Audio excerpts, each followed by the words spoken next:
Alright guys, what I've got for you today are three pretty popular XLR audio adapters for your DSLR cameras. I've got the Azden FMX-DSLR audio adapter, I've got the Beachtek DXA-SLR audio adapter, and I've got the Juicedlink Riggy RM333 audio adapter. All three of these units are designed pretty similarly. They all have fan and power, independent volume control, as well as a variety of mixing options for recording audio directly into your camera. So let's see how all three of these units stack up against each other. Taking a closer look at all three of these XLR audio adapters, you'll notice that there are different input configurations. The Beachtek over here has two XLR inputs as well as an auxiliary input that takes over the right channel.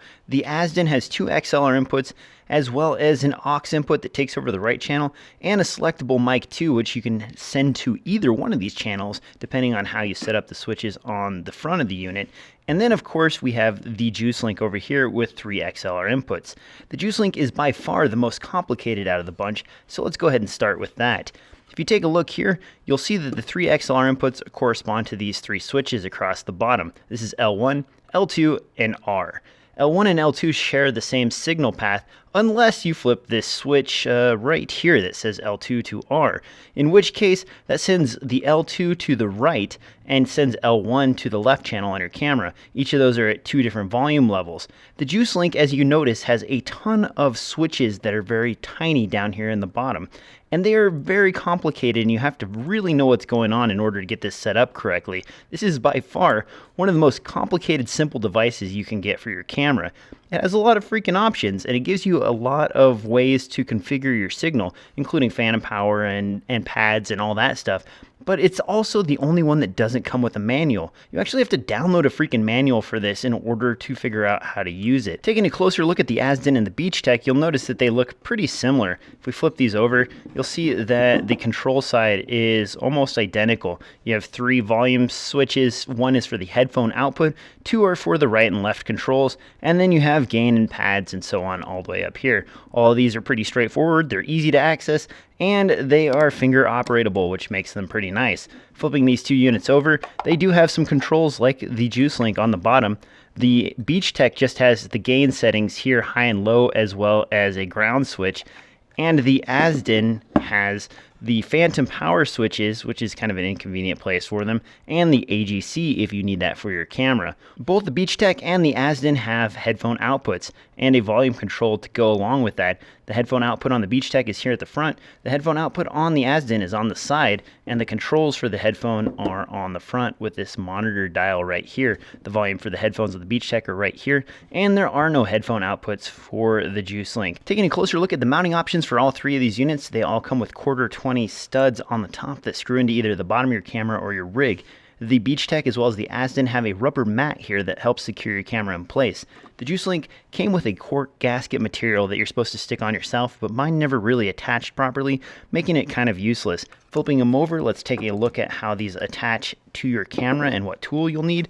If you look down here at the Beachtek, this one wins for ease of attachment. It's got this nice thumb screw right here that allows you to basically just twist this into your camera without any tools. The Azden comes in second. It has a flat head. At least you can use a dime or something like that in order to attach this to your camera. The Juicedlink again comes in last for convenience. It has an Allen here, so you have to carry a special Allen around in your kit in order to attach this to your rig or your camera. If you don't have the Allen, you're going to have a hard time getting this onto your equipment. Attaching these to a QR plate, you'll notice that this has 1/4-20 stud, 1/4-20 stud, and then the Juicedlink has 2/4-20 studs. If we take this commonly used PL501 plate here, you can put this on the Beachtek without much problem, and you still have access to the controls. As for the Azden, it's the same story. You can put this on here, and you still have access to the controls. You put this on the Beachtek, if you put it over here, it sits off to the side, and you can see that it doesn't completely meet up against the bottom of the Juicedlink. If you put it in the other place right here, then it covers up most of the controls. So you can't actually get to these controls while you have a 501 PL plate attached to this. For the audio tests, I'm going to go ahead and throw the Tascam DR-60d into the mix. The DR-60d is an audio XLR adapter for your camera, but it's also a full-fledged field recorder. The rest of these units are simply XLR audio adapters for your camera. There are some disadvantages to the Tascam DR-60d. Mainly, it's made out of plastic. It goes through batteries quite a bit faster than the rest of these units, and it has rotary encoders as opposed to potentiometers. So if you do have a constant signal coming into this and you're messing around with the knobs, you can get a little bit of a choppy sound to your audio. So keep that in mind. Otherwise, this is a pretty good unit, and it's a lot less expensive than all the rest of these. You can get a Tascam DR-60D for around $199 right now, whereas the rest of these sit in the mid 200s all the way up to $400 for the RM333. So keep that in mind when you're trying to decide which one of these units to use. All right, so for this first test, I've got the Audio-Technica 4073 in front of me, and I've got that plugged into the Beachtek DXA-SLR. The DXA-SLR is set to high gain on both channels, and I've got the volume knobs turned up to 3/4 of the way, a little bit further. That's feeding audio into the 3.5mm jack of the Canon 5D Mark III, and as you can see, I've got the audio levels on the Canon 5D Mark III set to between 0 and the 1/1 quarter mark. You do have to provide a little bit of gain from the 5D Mark III for the audio signals to get to where you want them. The Beachtek DXA-SLR only provides about 15 dB of gain, so keep that in mind. There will be a little bit of noise because you are using a little bit of camera gain, but take a listen to the silent part here.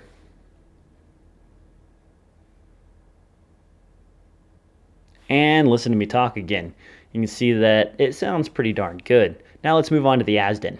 For this test, I've got the Audio-Technica 4073 in front of me that's plugged into the Azden FMX-DSLR. I've got the gain set to high on both channels. I've got the volume faders turned up to 3/4, and I was able to turn down the audio input levels on the 5D Mark III by about 2 clicks over the Beachtek to get the same volume levels. So here's the silence.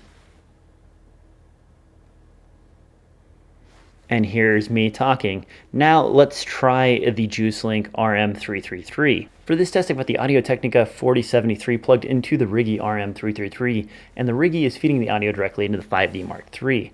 I was able to turn the volume knobs on the Riggy down to a little bit less than half, and I was also able to crank the audio input for the 5D Mark III down to 1 click above completely off.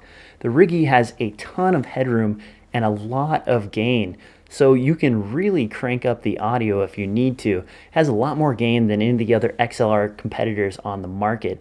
Its adapter is really good with its preamps, and it's really good with its gain. It's just too bad that it's really complicated to use and such a weird, not convenient form factor. Anyway, here's some silence. And here's me talking again. Now, to throw in a little bit extra into the mix, I'm going to add the Tascam DR-60d into this test. All right, for this last test, I've got the Audio-Technica 4073 plugged into the Tascam DR-60d. The DR-60d is feeding audio from its line out port into the 5D Mark III.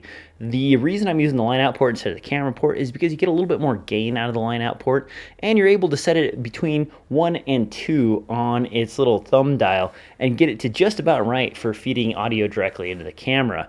Just like the Juicedlink, I'm able to set this 1 click above completely off for the input on the 5D Mark III and get good, strong audio signals from the Tascam DR-60d. I've got the gain set to mid on both channel 1 and channel 2 on the Tascam DR-60d, and I'm going to be quiet right now so you can listen to the sound.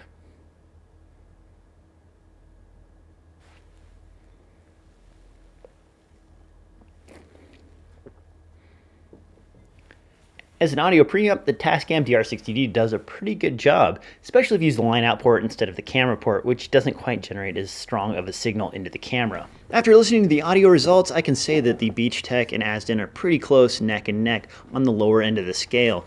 The Azden has slightly more gain than the Beachtek, but overall I would determine which one I would purchase out of these two based more on the price of the units as opposed to the audio quality, because they're almost identical. The Azden does have a little bit more gain, the Beachtek has a little bit more convenient mounting functions, so whichever one of those means more to you is probably what's going to decide which one you purchase if these are the two that you're looking at. Audio tests are where the Juicedlink really excels. It has a ton of gain and way more output than the rest of the units tested.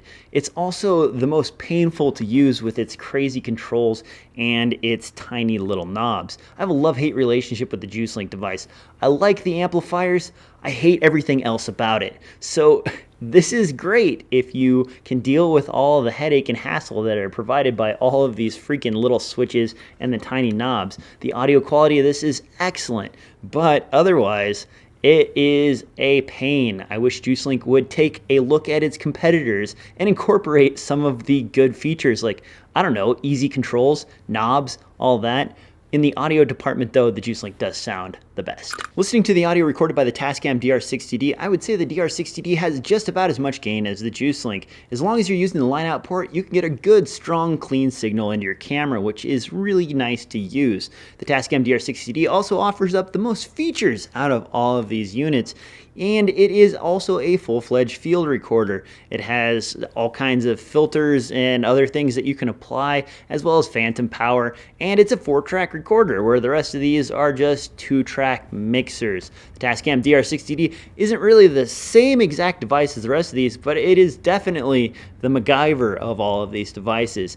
It is a great value at $199, and as long as you can deal with it eating through batteries like nobody's business, it is well worth considering when you're looking at an XLR audio adapter for your DSLR camera. All these units have their positives and negatives. I can't just say buy this one definitely or buy this one definitely, because it really depends on your application. Generally, when people ask me which ones do I own and use, well, I actually own the DXA-SLR from Beachtek, I own the RM333 from Juicedlink, and I own the Tascam DR-60d. This is used for field recorder work most of the time because I don't like having this giant monster hanging on the back of my rig or camera. I generally like the Beachtek for its convenient knobs and ease of use. So when I just need to plug in a mic real quick and get going, I generally grab the Beachtek. If I have a microphone that is really quiet and needs a ton of amplification, I use the Juicedlink RM333. So all three of these provide services that are necessary for my normal daily work. Which one do I like the most? Well, even though it's not the field recorder and it's not the best value, the Beachtek is actually the one I use the most because it's more convenient. It's got the thumb screw, it's smaller than the Tascam DR-60d, and it's got nice big knobs. So this is probably the most used out of the bunch, but when I need a standalone field recorder, I definitely go for the Tascam DR-60d. If I'm not feeding audio directly into the camera, or I'm using that wireless system that I showed you guys in an earlier video, I like the Tascam DR-60d for those applications. As for mounting to my rigs and mounting to my camera itself, this guy's kind of heavy and kind of bulky, and it goes through batteries pretty fast, which isn't really convenient for shoots. So I generally do not mount this under my camera unless I forgot all the other stuff that I have with me normally, in which case this is a last resort for an XLR audio adapter directly into my camera. Anyway, I'll have links as well as write-ups on all of this equipment in the crotch bar below, and you can swing over to DSLRfilmnoob.com to check out even more of that stuff. As always, thanks for watching, and if you like this content, you should do one of these. Yeah, I can't dance. You know what time it is? You've reached the over-enthusiastic ending time, where I tell you to check out the second channel as well as the main channel, because there's content being generated weekly and daily. You can also swing over to DSLRfilmnoob.com for written reviews and everything else. I'll also be hanging out at NAB this year, so be sure to stop by and say hello if you see me wandering around in this yellow shirt with a camera guy. Because I really have a nice clicky keyboard. It's beautiful. It's one of those spring buckle ones that goes, you know, whenever you click on it, ugh. It's like heaven on your fingers.